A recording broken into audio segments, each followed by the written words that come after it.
Okay, today we're going to learn a lesson. It's our second lesson of the year. Woohoo! Rational and irrational numbers. And so we've gone over our homework, and you've got your foldable hopefully put together. Actually, I'm not actually in front of the class teaching this. I'm doing this ahead of time because I have to leave early today, so it's going to look like I'm rushing through the lesson, but when in fact in class the kids will have way more time to do this.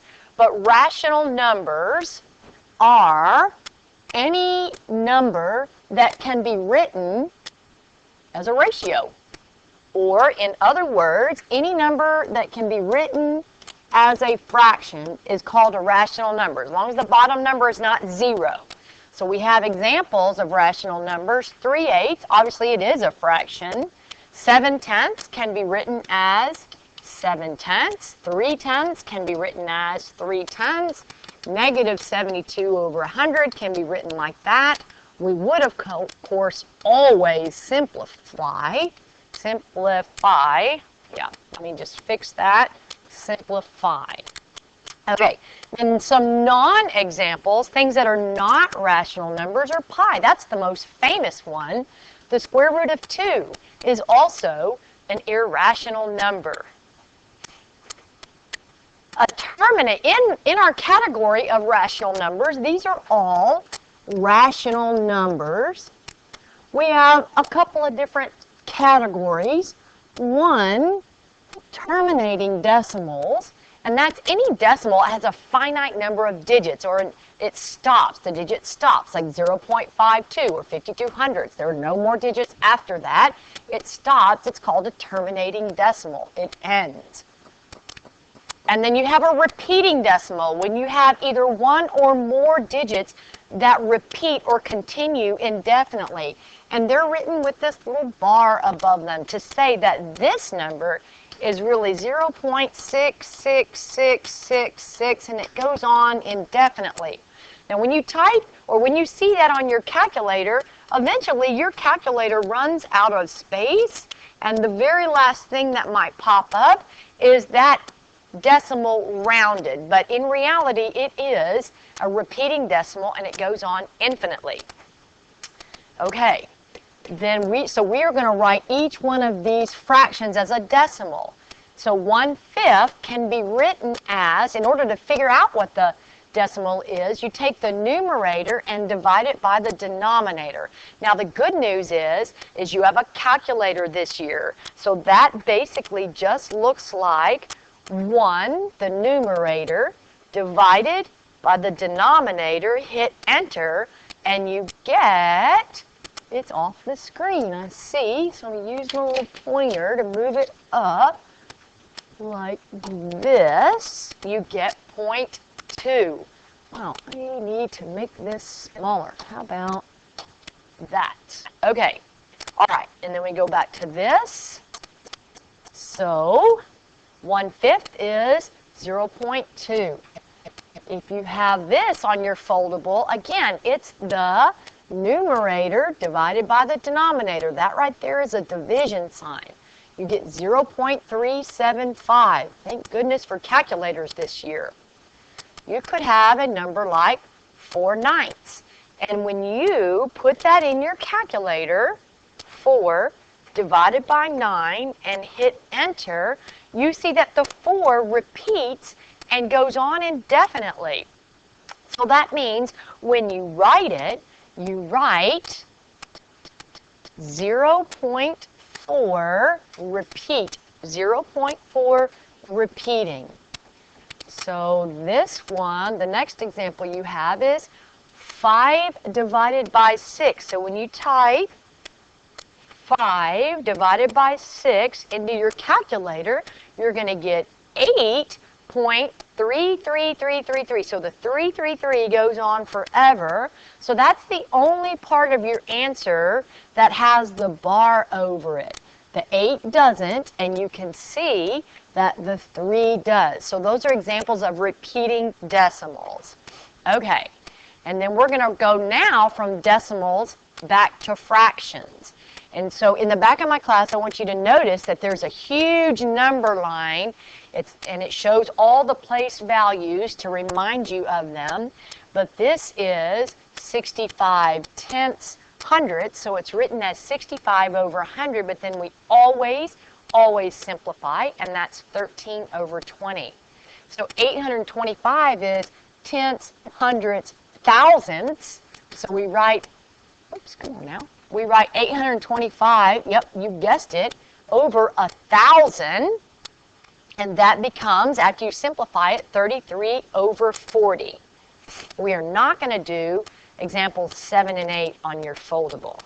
Okay, so just to kind of recap, rational numbers, any number that can be written as a ratio or a fraction where the bottom number is not 0. We're going to talk more about that when we get into graphing linear equations, why you cannot have the denominator be a 0.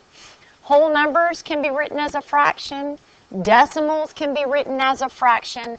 And to turn them into decimals, you might have terminating decimals that end, or you might have repeating decimals that go on forever, but they're all still rational numbers.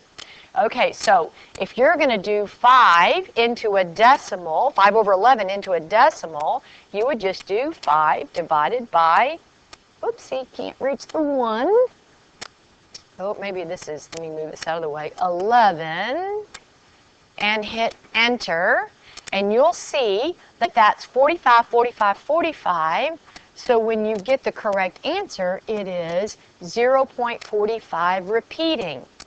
If you do 1 divided by 8, enter, you see that's a terminating decimal. So that's just 0.125. And then 2 1/3, you would just write the 2 down. And then when you do 1 divided by 3 on a calculator, you see that that 3 repeats. And so the answer is 2.3 with a repeating sign above the 3. Okay, whoops. We're going to delete that screen and delete that screen. Oops, I see now that this is stuff we've covered yesterday. Okay, so an integer can be written as a fraction. It is 5 over 1. A terminating decimal, that's 75 over 100, which is 3/4. All right, and again, terminating decimals, they end. Repeating decimals repeat, and they go on forever. So they're indicated by a repeating bar over the portion that repeats. All right, we've covered that. Okay, so we're going to match these up. If you type in 5 divided by 8 on your calculator, you will get this. If you type in 3 divided by 5 on your calculator, you will get that. And let's do 2 divided by 9. 2 divided by 9, enter. That's going to leave you with 2 repeating. So that would be this one. And let's just double check to make sure we're right. That's going to be 3 divided by 11, enter. Oh, perfect. We got them all right. That's 0.27 repeating. All right. Yep. Looks like we did them all right. Okay. Now we're going to do these, terminating and repeating decimals. Well, some of these I know off the top of my head. I know 1 out of 25 is a terminating decimal. And it's going to be, there are 4 25s in 100. So, just to prove to you, 1 divided by 25 is enter. So since there are 4 25s in 100, then that turns into 0.04 or 4 hundredths. So that's going to be terminating. So you know this is 0.03 out of 100. This is going to be 0.01 out of 100. This is going to be, because 5 goes into 100 an even amount of times, well, in your head, you can just do 4.0 divided by 5. That's going to be 0.8. This ends in a 3, and that denominator is a 3, and everything that has a 3 as a denominator is going to be repeating. So that leaves me with these that I'm not sure of. So I'll do 7 divided by 27. 7 divided by 27, and hit enter. Oh, 259, 259, so that's going to be repeating. Put it over here, and then let's do 4 divided by 13. 4 divided by 13, enter. That's going to be 307,692, 307, and it has been rounded, but it's a long pattern that repeats, but it is still a pattern that repeats, making it a repeating decimal. Okay, then let's do 5 divided by 12. Oh, looks like that repeats as well. And again, it's like I told you, this last number is rounded. So 5 divided by 12 is going to be repeating. Let's try 21 divided by 22. Enter. Oh, repeating. Let's move it over. Let's do 4 divided by 11. Enter. Repeating. And then last but not least, 7 divided by 15. 7 divided by 15. Enter. It's repeating. So now we have our terminating and repeating decimals, but I want to remind you that they're all still rational numbers. And there's our answer. Okay, and that concludes our lesson for today. Lost my stop sign. There we go.